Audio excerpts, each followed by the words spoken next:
Hello everyone and welcome back to Promethean TV. I'm Daniel Young. This is a little different edition of Promethean TV as we will be combining both April and May editions. To begin with April, once again, Wisconsin Governor Tony Evers was back in the Twin Ports area. This time it was for UWS receiving an executive order to dismantle the U.S. Department of Education.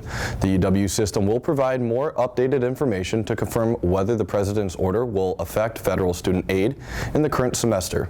Evers was also talking with Douglas County veterans about discussing the $4.1 billion budget proposal for veterans. There were parking lot changes in Lot 7 near Holden Fine Arts and the Jim Dan Hill Library, Lot 2 near Old Main and Swinson, and lastly Lot 2 between Burger King and Pilgrim Lutheran Church. UWS hosted its 25th annual Cultural Night where students and community members get to showcase all their different cultures. Other stories in the April edition were glitter jars with the Yellow Jacket Activities crew, UWS Kruk Gallery hosted Illusion of Certainty. Now into May. UWS had its annual I Heart UWS Week and its 11th annual Day of Giving. The numbers aren't confirmed yet, but Shannon Hoffman, annual giver manager with the UWS Alumni and Friends Foundation, suggested the school received 230 gifts that day, which could amount up to $80,000 in funding for UWS.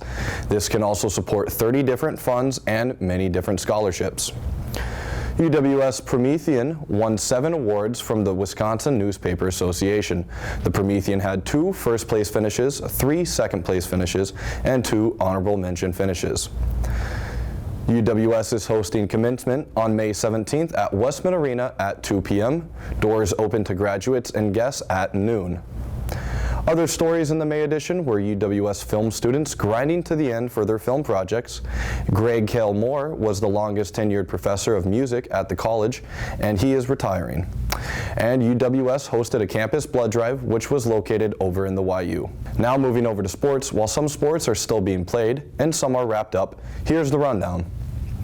Baseball just missed out on a tournament berth in the UMAC, finishing 18-21 and 12-9 in conference. An up-and-down year for the Yellow Jackets was highlighted by Trace Bryant, who led the team in batting average and hits, Maxton Hallwell led the team in home runs and RBIs, and Ben Well led the pitchers in ERA and strikeouts. Staying on the diamond, softball clinched a share of the UMAC regular season championship along with Bethany Lutheran. The Yellow Jackets have a 30-10 record and are 15-3 in conference.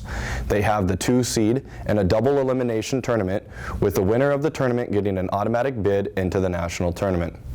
Ellie McCall has been killing it at the plate, leading the team in batting average, home runs, and RBIs, while Abby Mitchell and Bella Garley have been the stars on the mound. UWS men and women's track and field both lost the UMAC Track and Field Outdoor Championships.